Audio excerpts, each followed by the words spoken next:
What's up guys, Justin back with a new video. Today I wanted to make an extensive video on what I do to avoid getting sick. So just a little background, I used to get sick about every 3 weeks ever since I was young. I had a very weak immune system. I found it very hard to stay healthy and energized all the time. I would get constant sore throats, basic colds, but it was extremely detrimental on my ability to do everyday life things. So not only was I from that background, but when I started working out, even then it was honestly worse because you're around a lot of germs in the gym and you're also pushing yourself, especially since I do high level powerlifting. I found that I'm always pushing myself to the brink and your immune system takes a massive hit on it. So I have some things with me here that I'm going to explain why I take it, and since I've started taking all these things, I can say with full confidence I feel the healthiest I've ever felt. My performance has been great. I haven't been getting sick. It's been like 3 months since the last time I got sick. Not even sore throats. I would get sore throats like every 3 weeks, like I said, just a full-on cold, and it would completely wipe me out. So the first thing I want to mention is Cordyceps mushroom powder. This is definitely, I think, the biggest contribution to allowing my immune system to stay strong and myself to feel solid, because as soon as I started taking this, I would wake up feeling fantastic. And what Cordyceps mushroom does is it has a lot of health benefits: immune system, digestion, skin. All kind of mushroom powders are really good, but I'd say Cordyceps is definitely the most important one to go with. I just recently got this one. This isn't specifically for immune system. It's a superfood blend, immunity blend, that's what it's called. I've been taking this recently.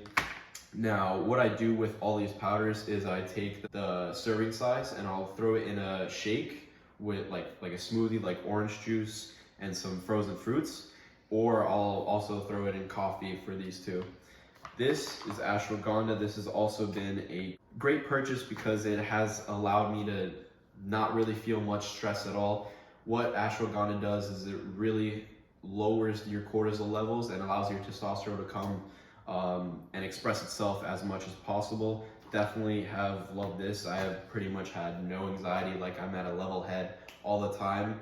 I definitely would recommend this for anyone who deals with anything like that, any anxiety, always stressed. Definitely take Ashwagandha.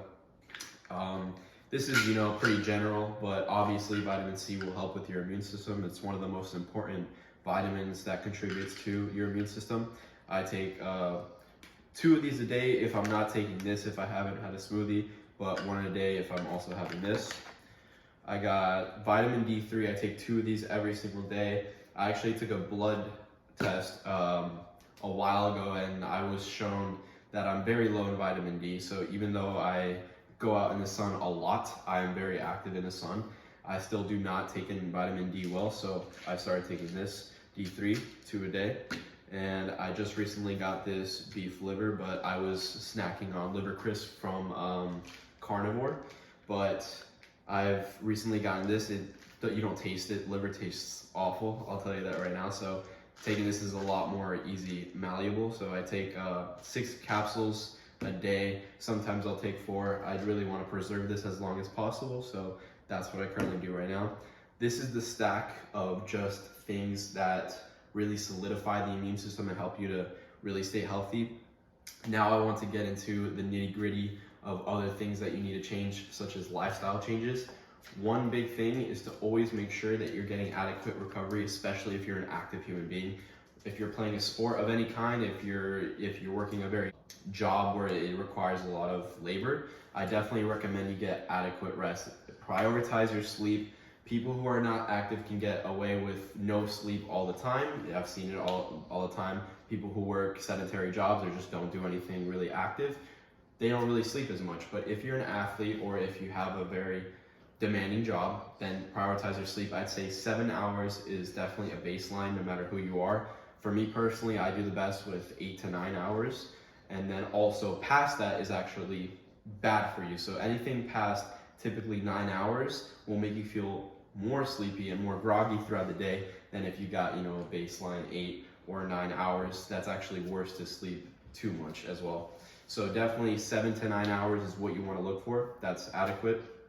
And then also along with sleep is what are you doing to recover? Are you being extremely active? Are you going to clubs and parties?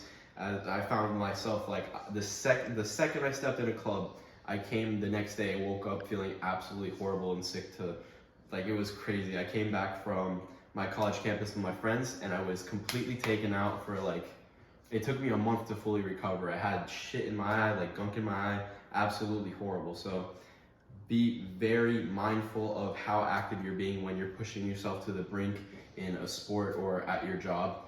Just rest. Make sure you prioritize not just sleep, but throughout the day, that you're not doing anything excessive to expend energy, and prioritize your energy in your sport or in your job.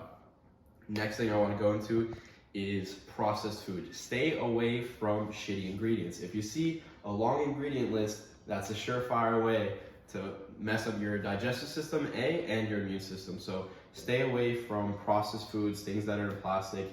That is definitely not good. What you want to eat is whole foods, things that come from the earth, food, animal-based diet. So I am very, very carnivore.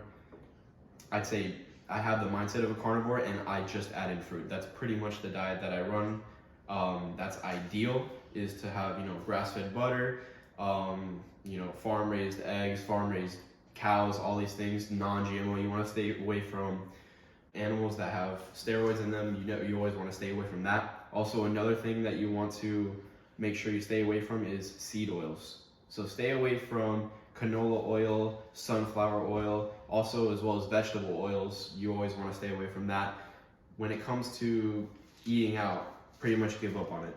Everything that you go to eat, like Chipotle, McDonald's, anything you can think of, 9 times out of 10, they're using canola oil or sunflower oil.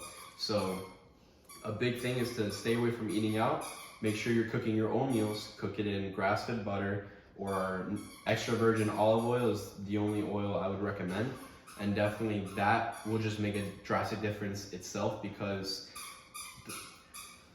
all right, so like I was saying, I got interrupted a little bit, but the number one thing that is causing a lot of obesity and just chronic diseases nowadays is omega-6 fatty acids found in the seed oils and vegetable oils. If you look at a diagram, I've seen so many recently, of the chart of how much more ingredients or products are using seed oils and vegetable oils in their ingredients. It's almost like a combined path of obesity rising along with that ingredient being used. And I think that it's kind of a correlation that you can't really deny it. So I would definitely stay away from that. That's one of the biggest things. I eat a lot of red meat, a lot of eggs. They have a lot of really good vitamins that you can't really get elsewhere. There's biotin, there's vitamin B12, there's iron, zinc. Those things are really going to also strengthen your immune system. And also, if your guy is very, very important for testosterone and muscle building, to get animal-based protein. Simply the best source you can get is red meat, cow. That's the best source you can get. Eggs as well. And the reason I eat fruits over vegetables is because fruits are actually much more easy to digest, and they'll actually spike your liver in a good way. Our livers love shots of sugar, but specifically fruit sugar is really good for you. So I stay away from vegetables because I've noticed, and I've noticed in a lot of people typically, is it causes a lot of gassing. So I used to have this cauliflower, broccoli, and carrot mix that was frozen. I would always have that. After every time I ate it, I was always extremely overly bloated. And compared to if I just had fruits, but you get the same vitamins and you actually get more benefits. I found that my digestion is good, and meat and fruits is what works for me. I would stay away from whatever bloats you. So if you eat something and your stomach, you're inflamed and you're bloated, that's something you want to cut out. Try to make your diet oriented around what works well for you, not what tastes good. So typically, like I said, meat and fruits is like the best way to go about it. There's no one really gets bloated from eating meat. No one gets bloated from eating fruits. It's just a very, very healthy diet, and it's whole foods, and your body agrees with it. So you could eat vegetables, you could try it out.